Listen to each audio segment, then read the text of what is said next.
I'm surprised to see this. It's the middle of the week.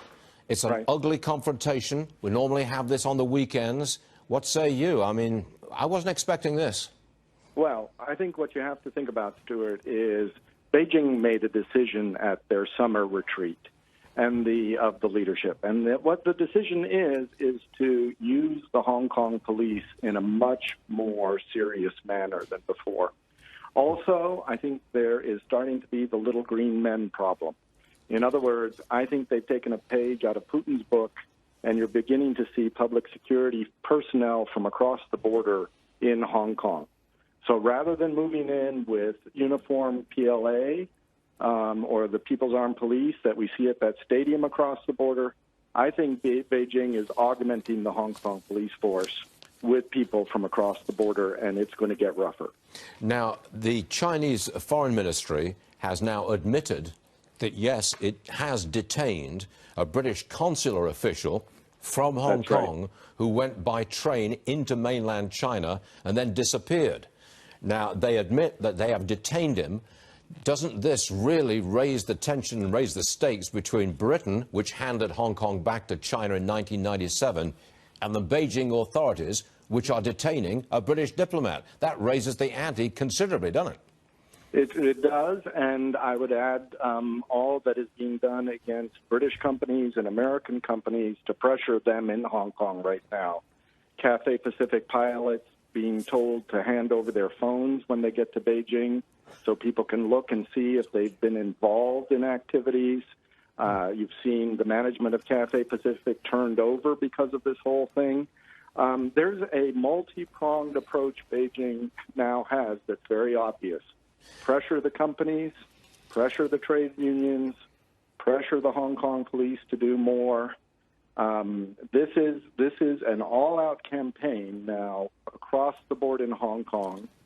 Use the quote-unquote patriotic citizens of Hong Kong against the students.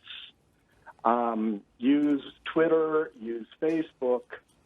We are seeing an assault on Hong Kong now, not with police, or I'm sorry, not with troops, but with all of these other sort of sub rosa ways of putting the heat on. Okay. And you're going to see this increase.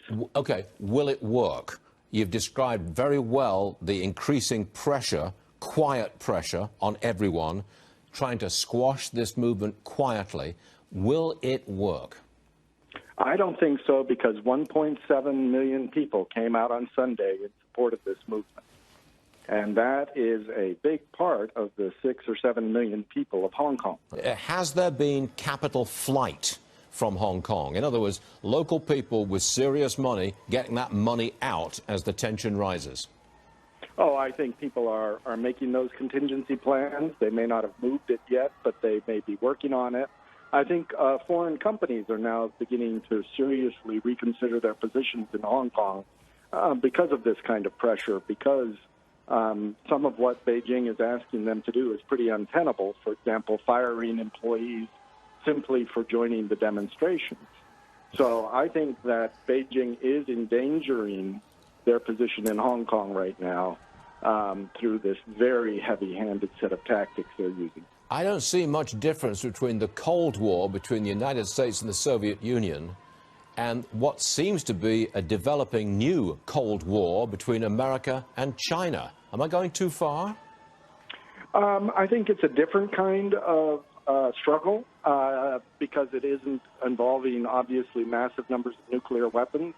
But there's no question we are in if you will, a Cold War of values.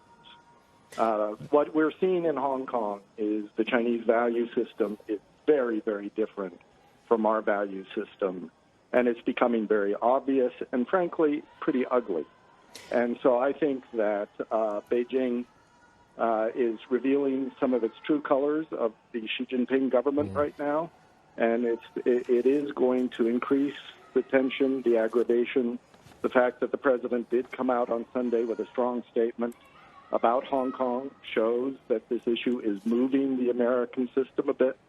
And so, yes, I think we're headed to rougher ground in the U.S.-China relationship.